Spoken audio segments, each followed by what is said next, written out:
All right. Well, unfortunately, the Bears lose this game, 28-21.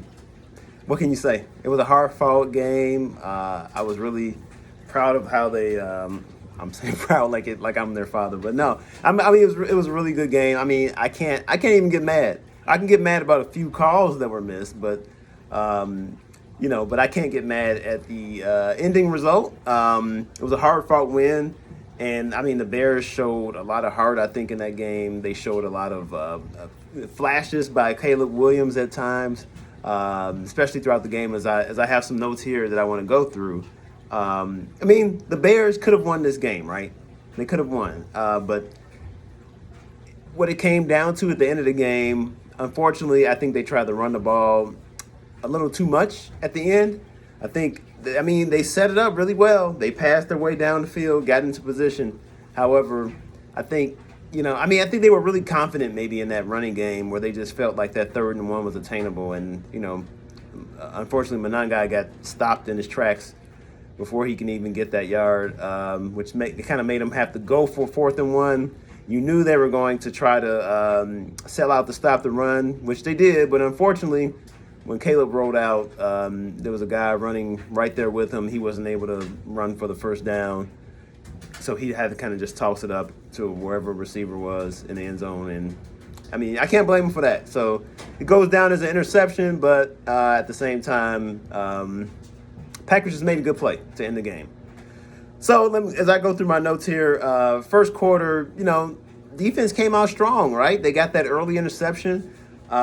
They forced a couple of third down misses by Jordan Love, who was just really floating the ball. I didn't realize he floats that ball in there. He throws off his back foot, floats the ball in the air. And I mean, they legitimately could have had more than one interception this game, but they weren't able to get on that one touchdown pass, which I'll talk about in a minute. But they perhaps could have got to that one, but. Anyway, yeah, first quarter, the offense did not do well at all. They couldn't run the ball, they couldn't pass. It just wasn't consistent. I mean, they had to kind of get into it, as we saw in the second half.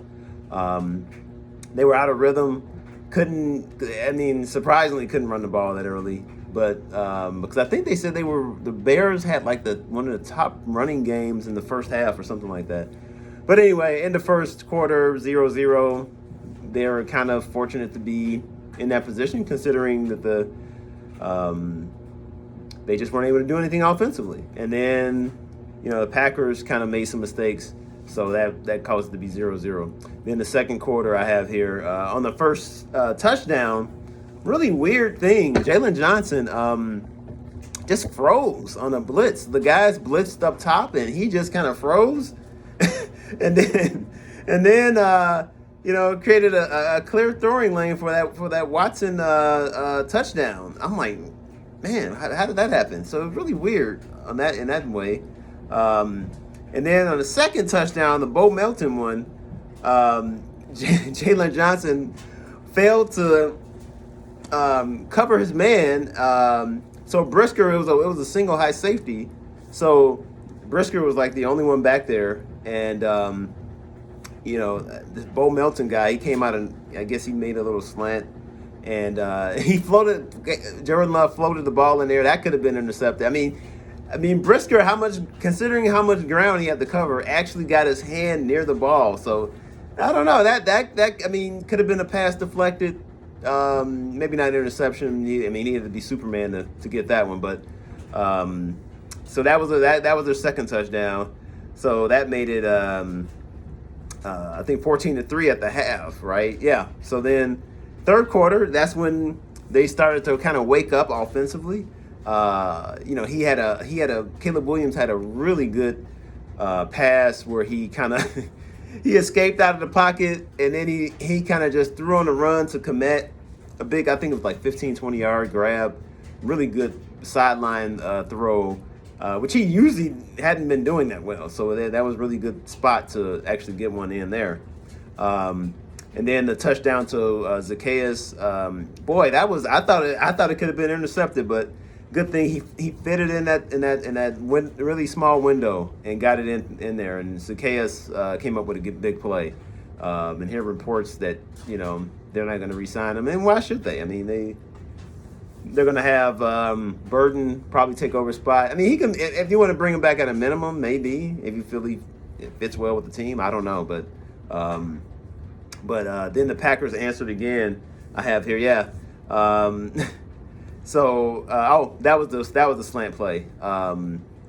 Single high safety there, and the other one was a slant, I think, because Watson had 2 touchdowns, but no help on the inside on that last one, and he just went straight across right for the touchdown, and that guy's pretty fast, so you can't afford to have no one on that side of the field, with him running, and that was a perfect play, perfect play call by Matt LaFleur.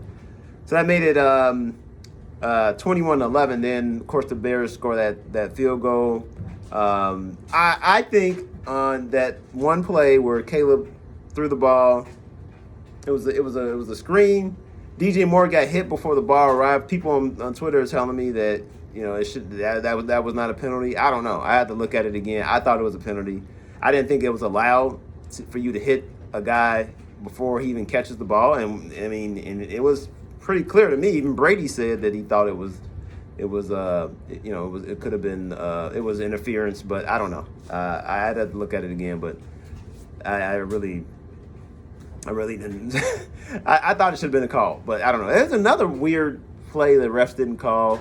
I forgot which one, but yeah. But anyway, Monungai, he was that one. I think this was in the second quarter, rather. So he really popped one of those linebackers. Really, I mean, one of the chip kind of fell off his helmet. Man, Monungai, he really runs hard. I mean, you got to give this guy credit, which is why I bet the Bears were surprised he didn't get that 1 yard at the end of the game.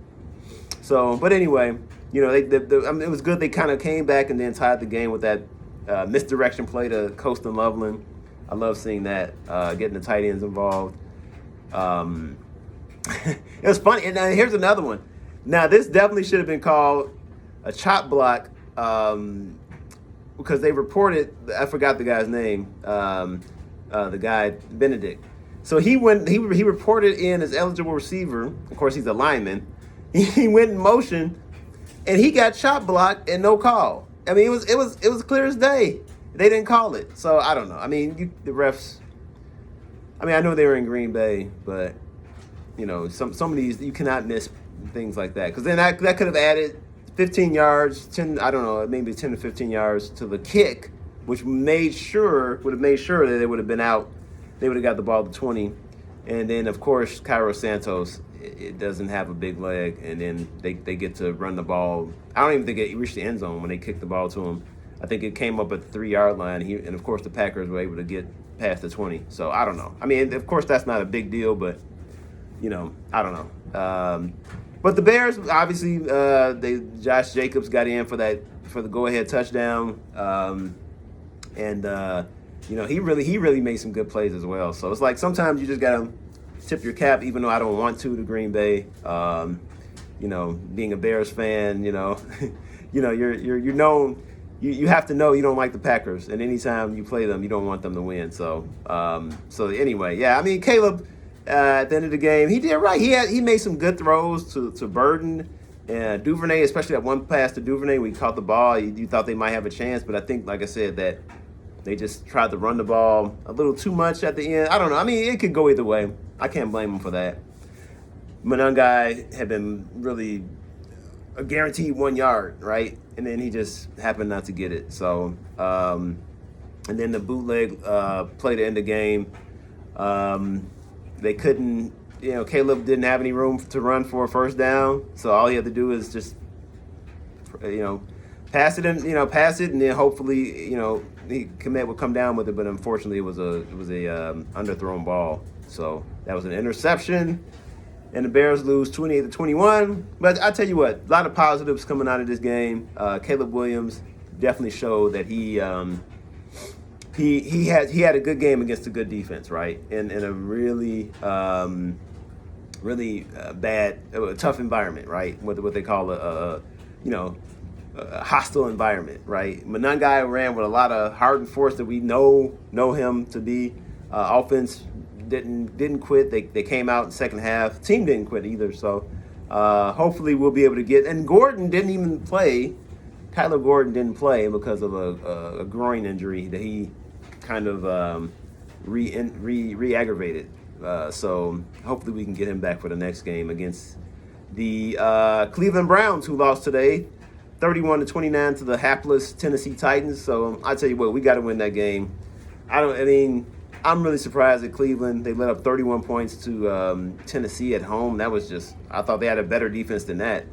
But anyway, yeah, a lot of positives to take from this game. The Bears were not outmatched. They just kind of didn't come up with the right play to end the game. A lot of good key moments there. A lot of good plays made on both sides. The Bears didn't get that signature fumble, but you can't depend on that. Takeaways you cannot depend on. They got that one interception, but But overall, good game. I think the negatives. Obviously Jalen Johnson, unfortunately, he was the kind of cause of two of those touchdowns by the Packers. He missed assignments or frozen coverage. I don't know what he was doing. I'd like to hear what he had to say about that. But anyway, the Packers have a good defense, right? And I think the Bears did a good job. Now we got to beat them when they come back here. But first, we got to beat the Cleveland Browns next week, which we should be able to. I'm hoping that we can be able to run the ball. Myles Garrett, I don't know where he's at. I don't even think he got a sack today. So I don't know where he's at on his chase to win the sack record all-time season. But we got to win that game next week. I think if we win that next game, I think we're in good shape for the playoffs. I think we got to win 2 more games. I think we could get in with a 10-7 record, but I don't think so. I think they got to win these. They got to win 2 games. So it's possible. We'll see. Bears are 9-4 right now with 4 games left to play. If they get to that 11 win, they win 2 more. I think that'll do it. So anyway, I hope you enjoyed the game. In spite of the outcome, I really did enjoy it. I didn't get mad at all. It was kind of like, okay, I see why. Okay, I see what happened here. There's some things that can be. In games you're gonna have sometimes blown coverages. Unfortunately, it's very cold out there. Obviously both sides have to deal with the cold, but I'm really, there's nothing you can say. You got to tip your cap. Unfortunately, Green Bay, they won this one. Hopefully, they don't win the next one, and we'll see them in the playoffs. Maybe. All right. Well, hopefully, like I said, we got to win that next game against Cleveland next week. So we'll see how that turns out. So hope you had a good time watching the game, and we'll see you later.